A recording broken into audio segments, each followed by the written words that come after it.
And the world is now pulling the rug out from under the US dollar. The dollar is facing real pressure. It could lose its unchallenged throne. Gold is surging as the new anchor for many. Central banks worldwide, including in emerging markets, are stacking gold to shield their currencies. They're quietly reducing dollar holdings and treasuries. We're heading toward an economic shakeup that could dwarf 2008, not because of subprime loans this time, but because the cracks are showing in the very foundation of global finance, centered in America. Something feels deeply off, doesn't it? You wake up to rising prices, a weaker local currency, and yet another headline about distant pressures rippling through.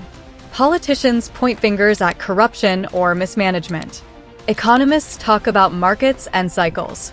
But none of that explains the eerie pattern repeating across nations that share no borders, no languages, no leaders. One speech in Washington. 2 weeks later, fuel costs spike in Lagos or Nairobi. A month on, another currency wobbles. That's not random. That's connected. There's a hidden rule governing African economies, a rule that dictates what rises, what crashes, and who pays the price, often long before any local choice is made. It's never taught in classrooms. It's rarely named on the news. Yet it controls everything, from the cost of bread to the size of national budgets. Now, something explosive is underway.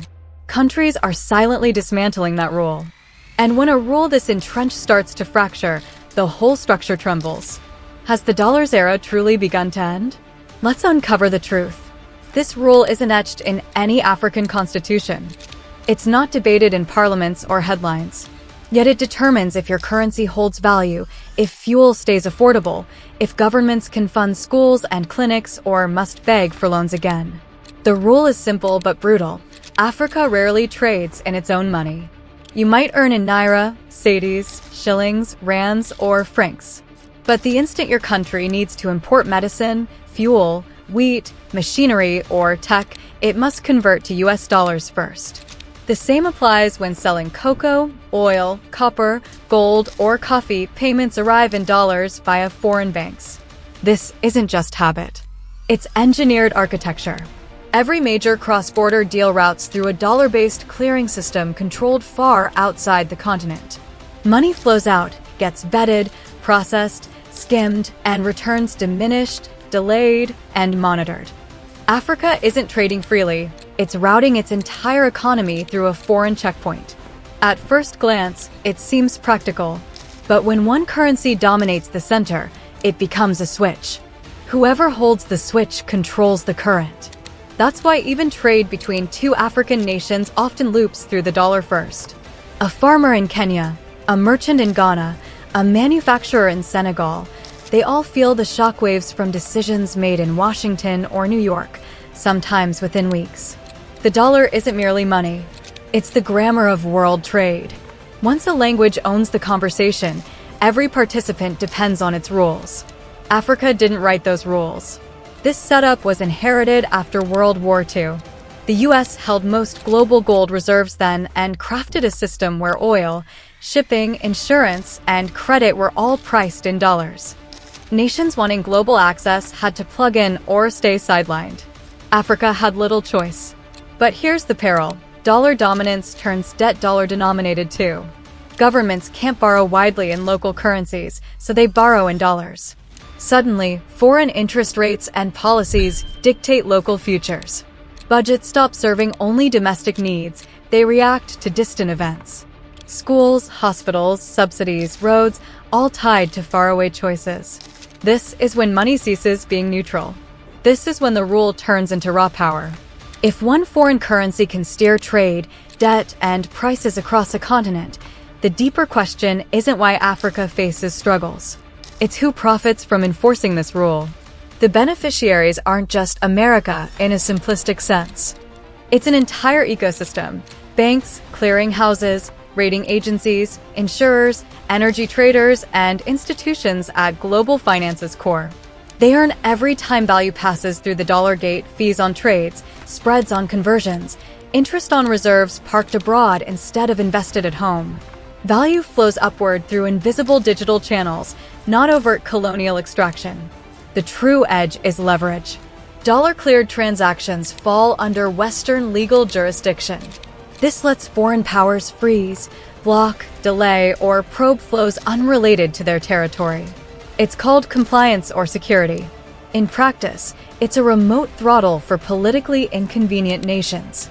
Sanctions without soldiers. A country can lose access to its own funds overnight. Imports halt. Fuel vanishes. Factories idle. All from a denied server request. African leaders gradually grasp this. True sovereignty has a fatal digital vulnerability. You can lead your people and guard your borders, yet watch your economy choked externally. Early on, this power was applied sparingly, discreetly.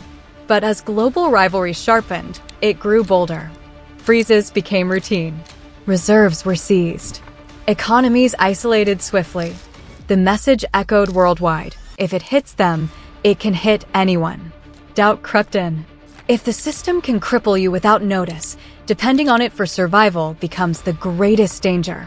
Stability morphed into exposure. Exposure is vulnerability. Governments started whispering the forbidden question, what if the system we trust is our biggest threat? This wasn't shouted publicly. It unfolded in closed finance ministry rooms, central bank offices, regional summits. Asking it meant envisioning the radical, life beyond the dollar corridor, not as defiance, but as pure necessity. Once that idea took root, Africa's gaze on the future transformed. Doubt is one step. Breaking free is harder. Who dared to map an exit? It wasn't fiery activists or headline-grabbing politicians. It was central bankers, trade experts, finance ministers, quiet observers of shifting global tides. They spotted what others missed. The old system had lost predictability. For decades, it was tough but reliable.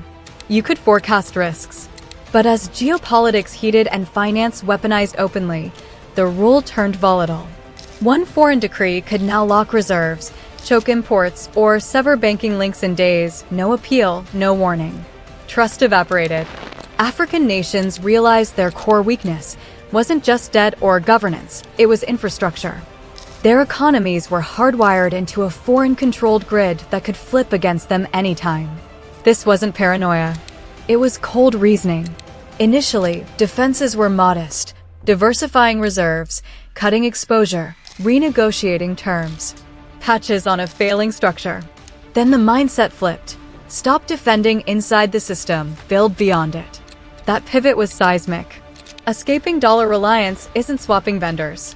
It demands new settlement rails, clearing mechanisms, legal pacts, trust networks. Above all, coordination. No single nation escapes alone. Partners must accept local currencies. Banks must adapt. Systems must rewire. Early talks stayed regional, technical, hushed. No fanfare. Africa wasn't declaring war, it was engineering redundancy. The concept was straightforward. If the primary path turns hazardous, forge a parallel one. But forging it meant unlearning generations of habits. Convincing banks to settle locally. Persuading firms to trust new paths. Training systems to bypass old gates. Slow, unseen labor. No spotlights. Yet momentum built. Once a viable alternative emerges, even as backup, the old monopoly weakens. It loses inevitability. People start picturing life without it. Africa had crossed that threshold. But vision alone doesn't transfer value. What delivered the first tangible breakthrough?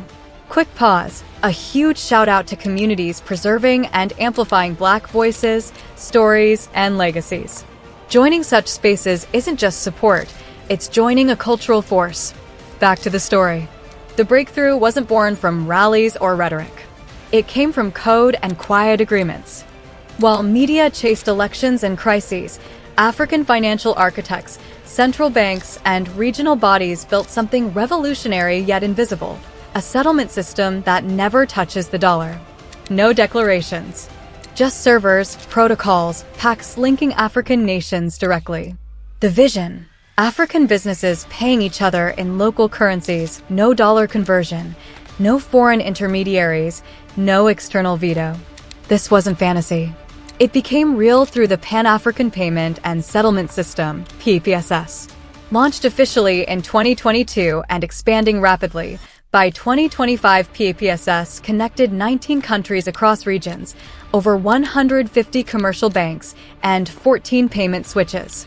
New tools like PAPSS, a continental card scheme, and the African currency marketplace for direct peer-to-peer currency exchanges launched in 2025, accelerating the shift. When a Ghanaian firm sells to a Kenyan buyer, payment flows in cedis to shillings internally. The system converts and settles within Africa. Funds stay on the continent. For generations, Africa's money had to exit before returning. Now it circulates internally faster, cheaper, freer. This bypassed the dollar chokehold. No external permission needed for intra-African value movement. It took years, negotiations among central banks, legal harmonization, tech alignment. Done quietly to avoid pushback. Presented as efficiency gains, lower fees, quicker settlements, not revolution. But under the surface, architecture changed. If value moves without dollars, debt, pricing, reserves, and trade can follow.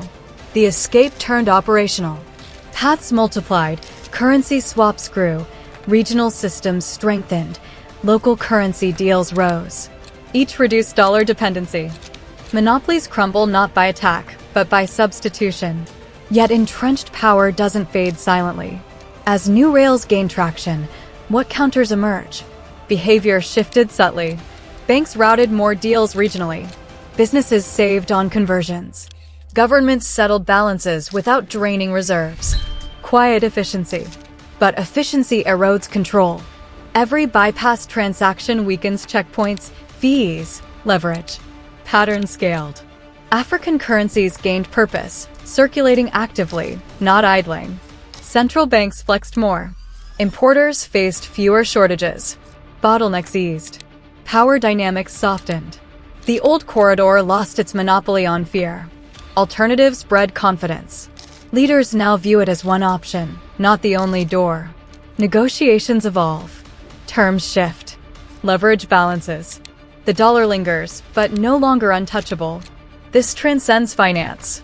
It's about redefining normal.